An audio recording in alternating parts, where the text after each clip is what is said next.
morning. It's 11 o'clock on day 5 of the AT. I think I realized before that I'd been counting day 1 as like the first day we started hiking, but that's not necessarily the first day of the AT. So everything shifted back a day. So this is day 5 of the AT. It's 11 o'clock in the morning. We left at 7:30? Yeah, we left Neal's Gap at 7:30. Yeah, yesterday was a really good day. We took a Nero, which is defined as a day where you take nearly 0 miles. So it was painful to get up at 4:30, but it was really nice to be done by 8:15 for the day. So yeah, we took a Nero yesterday. It was nice to have a shower. Didn't do laundry, I didn't wash my hair, so we'll wait for the next town to do that, I think. But yeah, it was just nice to be off our feet for a little while. And today, we are planning to do 12 miles to get to Low Gap, and stay there for the night at the shelter, or camping at the shelter.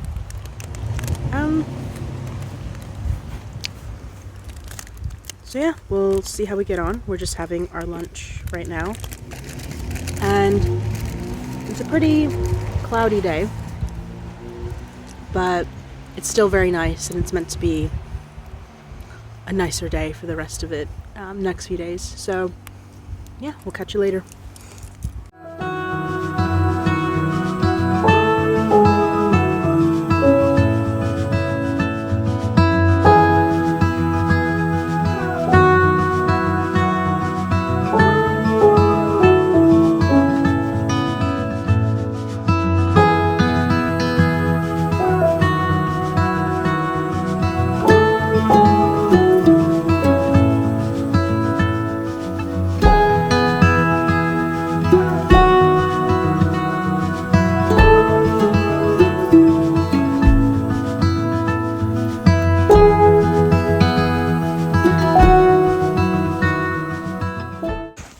Well, that was really nice.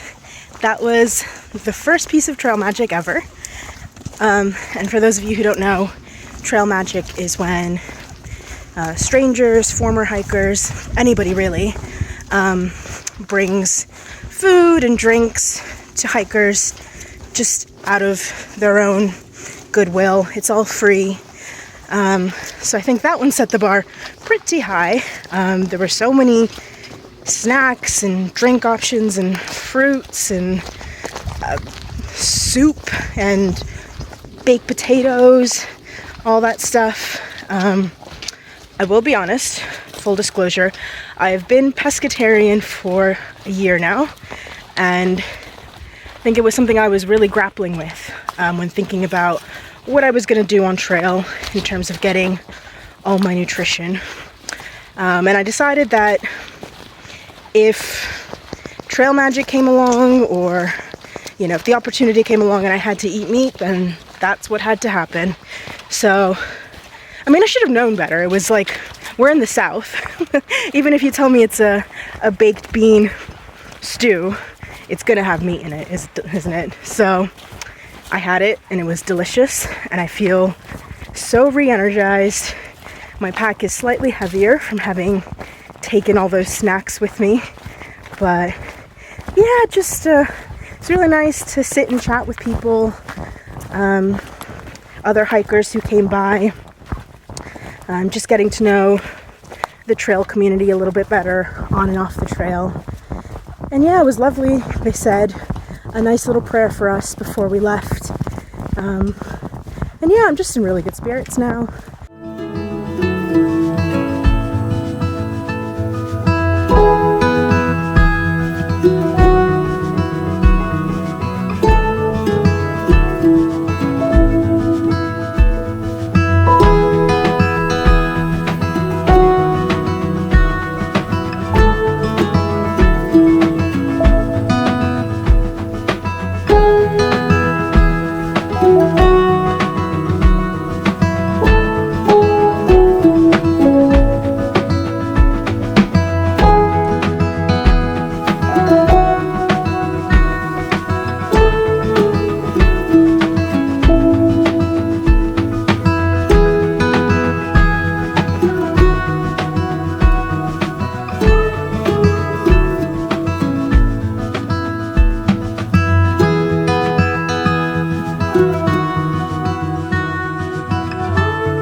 Welcome to my crib. I'll give you the grand tour. So this is the entryway where I've got my shoes and my trekking poles. And then if we come in here, you'll see a nice spacious area. This is technically a 2-man tent. But yeah, I've got my sleeping bag, got the sleeping mat under it. I've got just a bunch of socks for tonight on that side. And then on this side, you see I've got my hiking pack. I've removed all my food and my toiletries. And then that is my other bag for dry clothes. So yes, very exciting stuff. And I'm excited for this to be my home for tonight.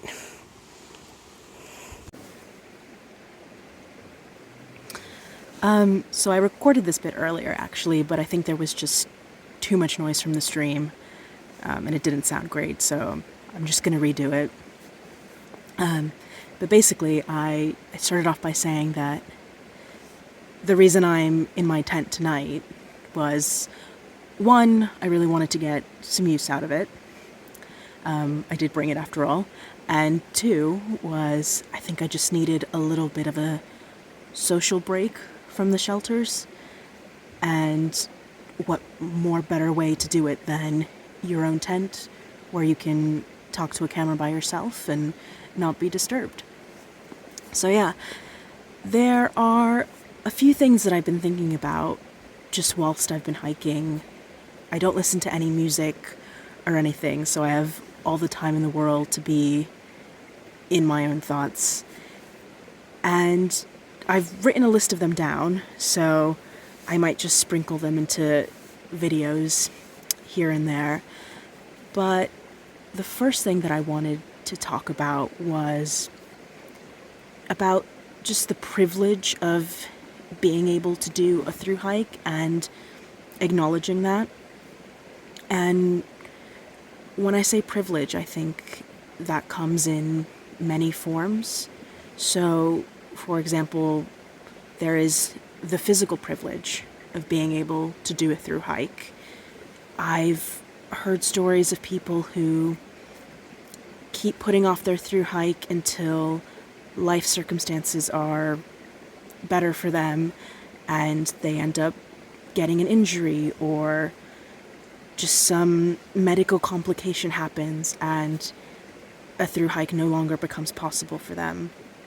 So for me, I just feel so incredibly grateful to be able-bodied enough to even attempt something like this. Whether or not I get injured along the way, the fact that I feel strong enough to be able to do something like this physically, I think is such a gift and something that I am so, so grateful for. The other privilege that I wanted to talk about was, I guess, the privilege of time. And by that I mean, I met a lot of people this past week, and some of them have been retired, some of them are in a transition period in and out of high school or college or whatever. And then there are a lot of people like myself who have just quit their jobs. And that is a big privilege in itself, to be able to get the time to complete a thru hike is something that we shouldn't take for granted. Again, there are a lot of people who put off doing a thru hike until later in life when circumstances are better for them. So the fact that we are here and we have been able to take such a big chunk of time off to attempt something like this, I think shouldn't go unacknowledged. And I guess the last privilege that I can think of, and probably the biggest one, is the financial privilege that comes with doing a thru hike. I'm not sure how well aware people are, for friends and family, but it's not a cheap thing to do. I mean, yes, we are in the woods, but it's not anything roughing it or living off the land or anything like that. Thru hikes are expensive. I think a few years ago they were estimating about $1,000 to $1,500 a month for a thru, and it might have gone up since the pandemic. But I have heard of people spending $10,000, $11,000, $12,000 on their thru hike, and that comes from a lot of places, those amounts. So there's obviously the gear that you have on your back.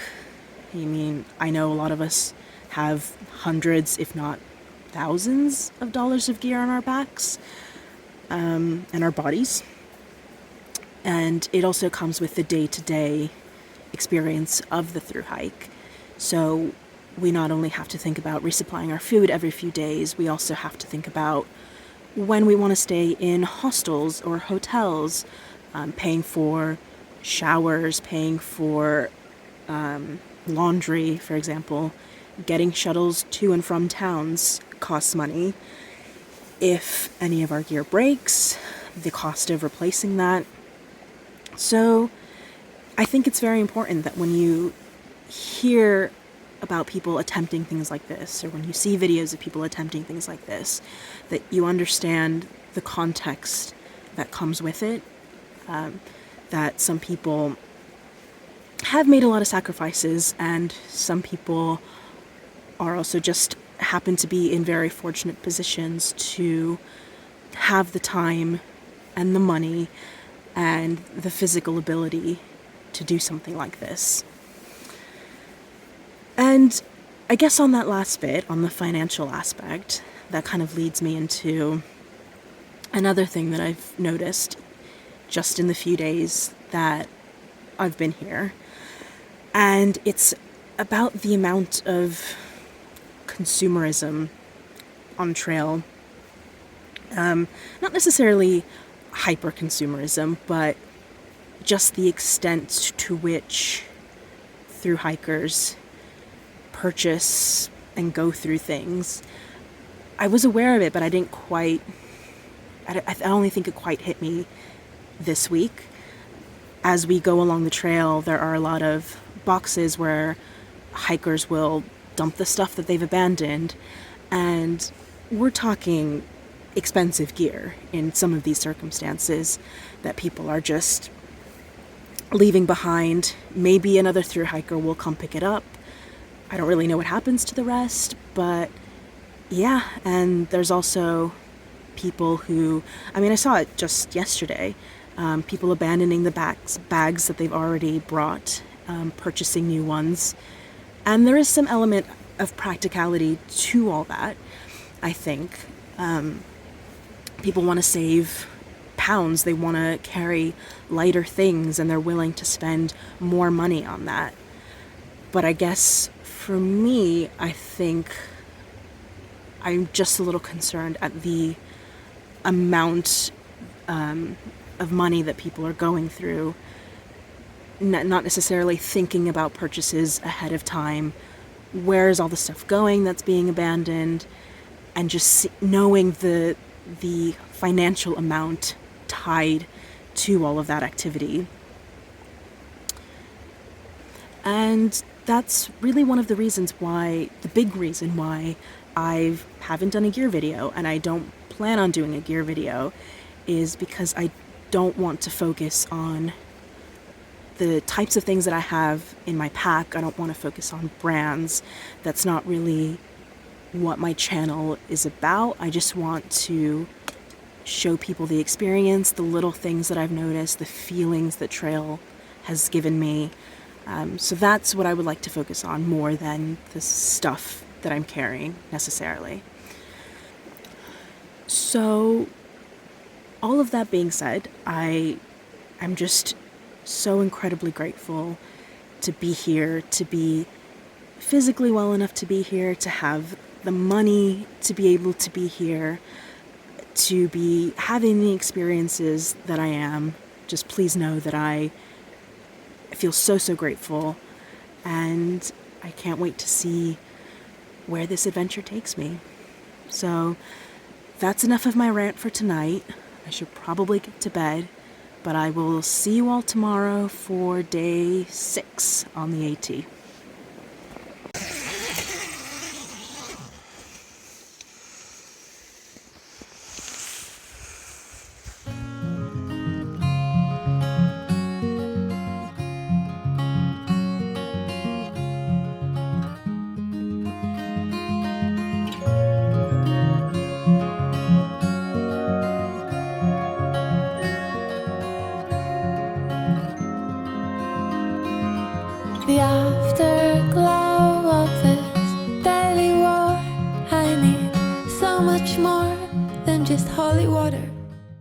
Good morning. Welcome to day 6 on trail.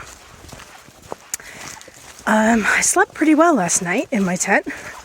I only once had the fleeting thought that a bear might attack me, but hey, I survived. And yeah, today is a absolutely beautiful day. The plan is to either do 12 miles or 15 miles. And the reasoning behind that is the first half of the day is meant to be pretty flat ground, so we should make quick progress. And it's also, like I said, an absolutely beautiful day. The weather is meant to be gorgeous all day, so we should have no problem making some good miles. So I think we'll see where we feel at mile 12. That is a campsite called the Cheese Factory. So we'll see where we are at mile 12. If we feel good, we'll push on to mile 15. But the plan is to also take a shorter day tomorrow, so we won't feel too terrible. But yeah, we'll see how we get on, and catch you later. Heavy song, it's been way too long since I almost caught her. Baby, let me lay here a while until the day moves over.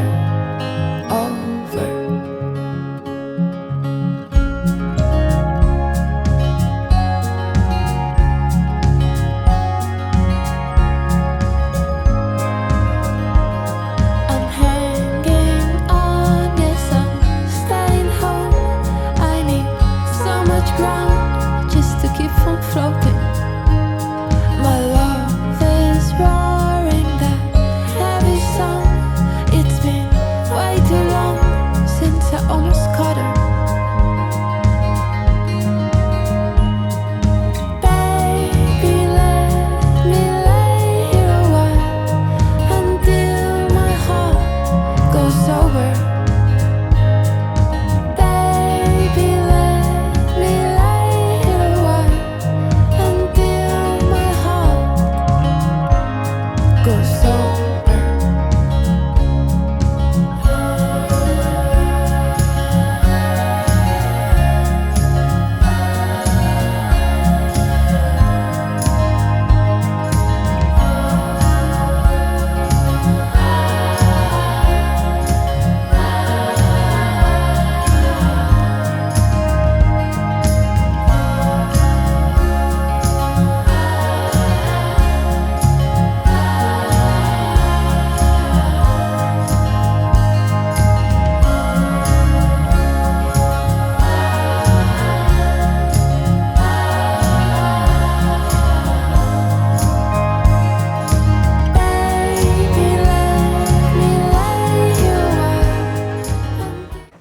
Good morning.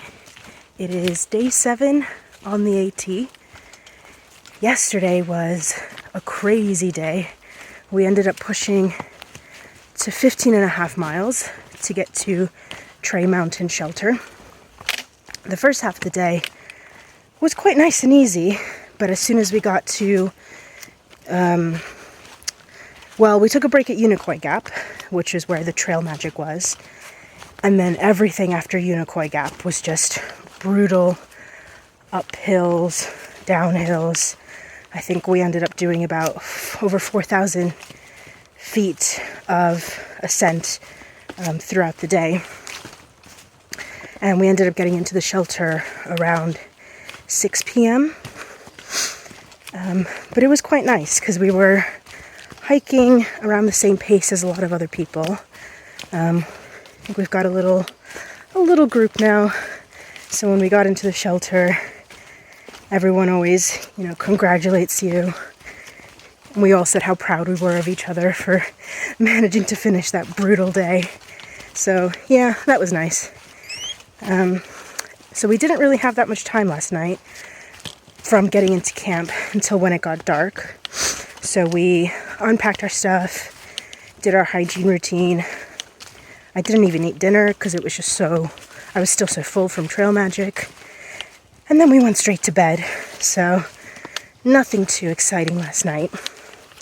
Today we are pushing, I think, about 11 miles to get to, I don't remember where, but we're getting to a point where we can take a shuttle to a town called Hiawassee.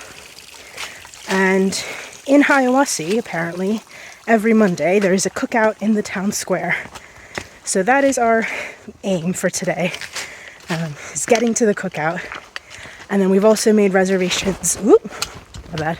We've also made reservations at a hotel with some of our other tramily.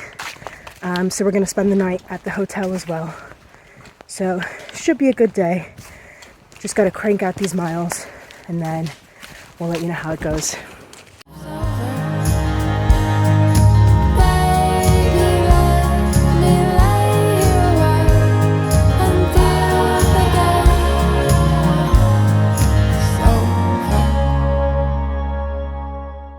Oh my God, that was a difficult climb. I think it was about 800 feet elevation gain, but it was just straight up. And you could see the path ahead of you the whole way. And I don't know, I think just mentally that is worse. When you can just see the entire way that you have to go. Ooh, let's make sure I don't fall here. So yeah, but we made it to the top, and I believe that is the last mountain over 4,000 feet in Georgia. So lucky us. We still have a little bit of a hill to climb after this, but in general, the elevation is all the way down. Don't know if we're going to make it to the shuttle by 2 p.m., but if not, we will take our chances at hitchhiking because I am not missing that cookout for anything. All right, I will catch you later.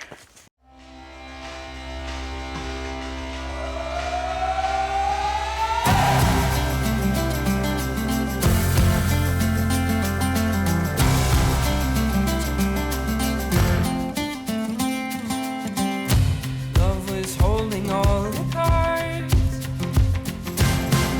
and always kept me in the dark. I never thought I could shake this heartache until I saw your light, and it's got me feeling like life is good, yeah. Life is good, yeah. Yeah, in my darkest times, you got me feeling like I've been walking on air. Left all my worries and cares. I've got no burdens around you. I don't care who knows I love you. 'Cause I've been so lost without you. And in my darkest times, you got me feeling like life is good, yeah. Life is good, yeah. Yeah, in my darkest times, you got me feeling like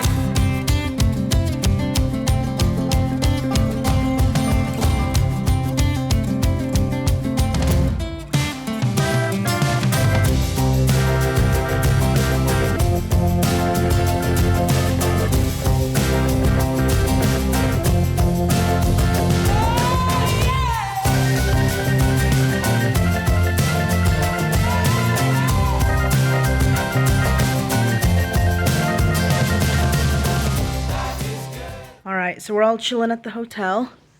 Here we have young Neil, very apt name. Dwayne and Emma, they're from the Netherlands. I think they're entertaining themselves with some American TV right now and waiting for their laundry. And then we have Tribute.